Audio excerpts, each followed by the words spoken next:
What's good, y'all? It's me, Chris, back here with another video. And in today's video, we're going to be discussing how queer men aren't safe in barbershops. But before we get into that, if y'all like, you can go ahead and follow me on my other social media platforms. Here's my Twitter and my Instagram. While y'all are here, you can check out some of my recent videos. A few days ago, I talked about the 2020 BET Awards. I made a video about Chloe Halle Ungodly Hour album, Immaculate. Please go stream it. And as well, I made a video discussing the Insecure season finale. So, a great time. Please check those out. But today, I want to talk about the blatant homophobia that exists in barbershops. I titled this video Queer Men, but this is inclusive to anybody who is a gay, bisexual man, as well as a non binary AMAP, which means assigned male as birth. Essentially, for anybody who lives a man or masculine experience, this is what this video is going to be about. I do just want to preference it and put a trigger warning that we're going to be talking about homophobia. I think that a lot of us could do better with trigger warnings before we just dive into things. But you clicked on the title, so just be mindful that this is the conversation that we're going to be having. So this video came about from yesterday. There was this, I'm going to call him a dummy. A dummy tweeted this on Twitter. He wanted to know, y'all pretend to be trade in barbershops. Why? Are y'all afraid? And to me, why I call him a dummy is because I'm like, how willfully obtuse are you to ask this question? This is such like a gaslighting question. Like, so we're not gonna sit in here and act like we don't live in an anti LGBT society, like we don't live in a society that's anti us, that's anti me. Okay, sure, let's pretend to do that. It was very triggering, very upsetting. Like, nigga, you know what queer people are talking about. Let's not play dumb. You know exactly what queer people are talking about when they share their experiences in barbershops. So I replied to his tweet with, barbershops are a safe environment for cis hetero men to exercise their anti LGBT rhetoric. Of course, some queers are going to be fearful in that space. Like, men don't need a safe space for them to discuss their bigotry. They have the whole entire planet, as they've been doing for centuries. So it's beyond me why men feel like they need a space to escape. Um, they feel like their space is being intruded on. No, what it is that your bigotry is finally being called to the plate and you're asked to be held accountable, and y'all don't want to do that. So you run to your secrecies where it is male dominated, and that being a barbershop. I'm going to put links of all the tweets that I'm talking about in the description box so y'all will have more context as to what I'm talking about. And in those tweets, you will literally see so many queer black men sharing their experiences in which they have had to deal with homophobic, transphobic, just ignorant black men in barbershops. Men constantly value manhood. And when I say men, if this does not apply to you, you have nothing to worry about. So if this hits, the dog is gonna holler. Otherwise, that you can sit here and just nod quietly in agreement because I'm telling the truth. So men constantly value manhood and masculinity very much, and that's what they discuss and uphold in these spaces, such as a barbershop. So they talk about sports, cars, business, and money. They love talking about capital. And not to say that these are exclusive only to straight men. I know that there are queer men and women that love discussion of sports and cars, but god damn it, when I tell you this is the most that most cis hetero straight men can come up in barbershops, this is the bulk of their conversation. So, in them valuing their masculinity and their manhood, they must also then discuss their disdain of womanhood and queerness. It's a constant. Men only protect other men. Otherwise, they will only protect what may be property or what they be seen as theirs. So, i.e., their wife. their children, their homes.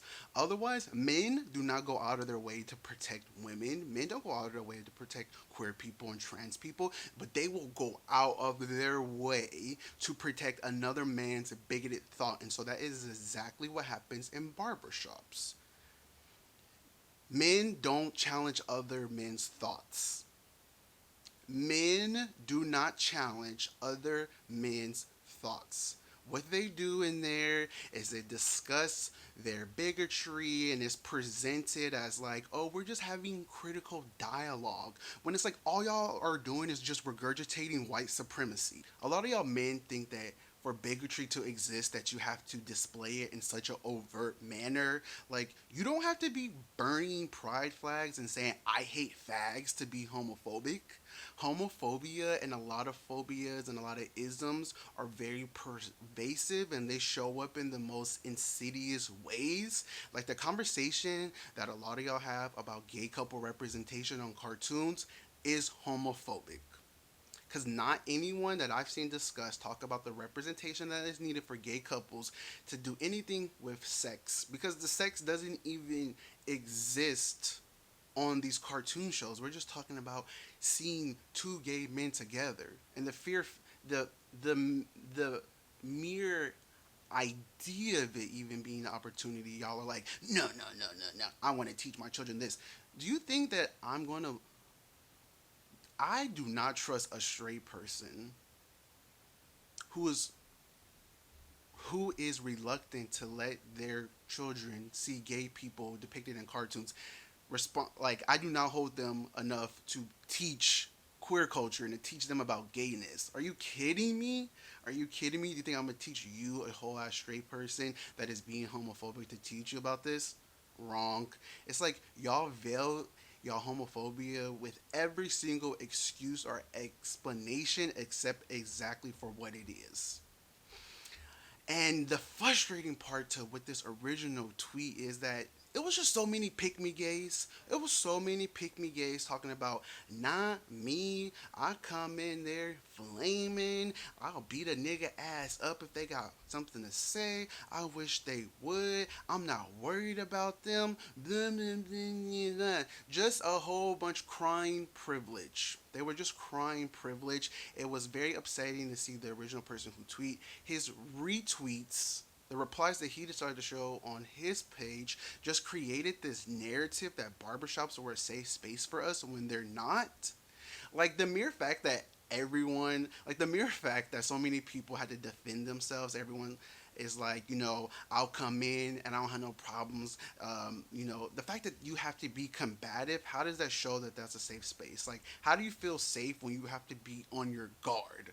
When you have to defend your existence?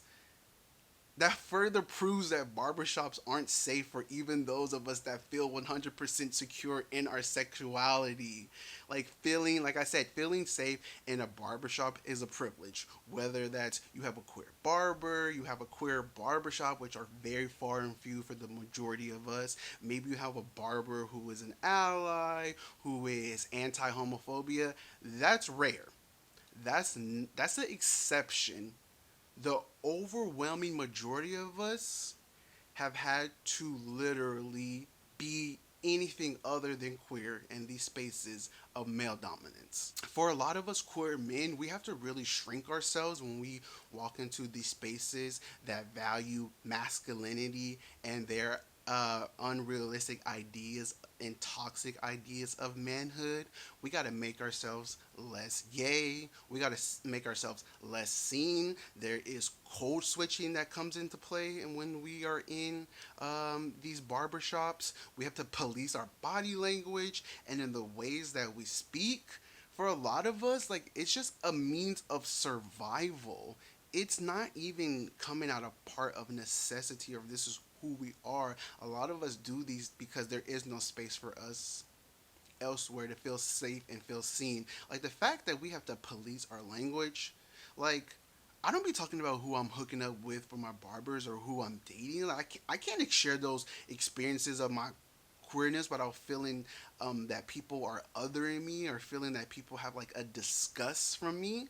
I'm not saying that like you should have to talk about your sexuality, but the mere idea that men so casually talk about digging into this pussy and I can't talk about digging into pussy, that's homophobic.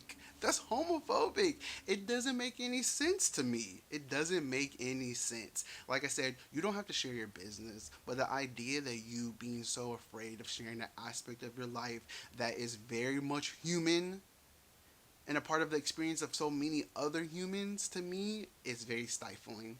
Walking into a barbershop is stifling for so many of us. It's so stifling for so many of us. I was getting so sad reading a lot of the replies to the original tweet. There was an overwhelming amount of queer people just sharing their experiences and just reaffirming the way I felt and what I knew to be the the truth. Like I was in shock. That so it was making me so upset, y'all. I was in so much shock that people literally had to learn how to cut their own hair to avoid the barbershops. Persons that they grew out locks to avoid the barbershop. A lot of people were talking about how they were getting haircuts in spaces that were not even designed for barbershops just because they felt that that was an environment that was not safe for them. Some people still go to the barbershop every 2 weeks just to then uphold this idea of desirability. That's a whole nother conversation, but people go just to deal with it, just so that way they could fit into that aspect of desirability, so that way they can feel more themselves in a certain manner on the other aspect. Because I think it's two and two. The reason why we do a lot of grooming, it's to sometimes fit into a desirable aspect of what we see of being desirable, but also like sometimes this is just how we see ourselves. So it's very nuanced as to why we go to the barbershop, but that should not be an experience that should be stifling and that should make us feel less than humans. I feel sick to my stomach, honestly, reading a lot of the replies. A lot of the black men who are in these environments should feel ashamed. Like, quite frankly, men, cis hetero straight men, y'all don't hate homophobia enough for me. It's not enough to be like, well, I didn't say he was a fag and I didn't say he was a sissy. Like, if you are going to be an ally for us, if you're going to be aligned with us, you need to have empathy for us, and you need to shut that shit down every single day and dismantle it in your every single day life. It needs to be no, cut that out. That's homophobic. That's what you need to be saying to your boys and other fellow men. If you are an ally of queer people, if you believe in our humanity, it's not enough for you to just be silenced, because your silence breeds room for bigotry to keep excelling in the ways that it does, and it's been excelling in these barbershops. So you need to call that shit out. You need to make these spaces safer for your black queer brothers and sisters that y'all claim so much that y'all are not anti of.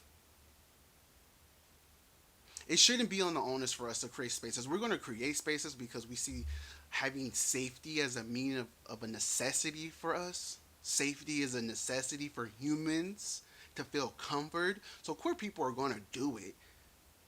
They're going to do it. But we shouldn't have to do this. All this work that is done to make queer people feel safe, to dismantle homophobia, that is y'all problem. Homophobia, unfortunately, we feel the impacts of it as queer people, or gay people, or bi people, but that is y'all problem. That is straight people's problem for y'all to dismantle that system, talk amongst yourselves, and dismantle any type of white supremacy ideologies that you have, because that's all this is. Y'all, black straight men have such an easy time understanding racism and the nuances in which ways it exists and which ways it manifests into our everyday society, but literally dumb play dumb when it comes to homophobia and not seeing the clear parallels in which we experience oppression, systemic oppression. So I just wanted to make this video. I felt very compelled. I don't like any type of gaslighting questions, especially coming from another black queer person.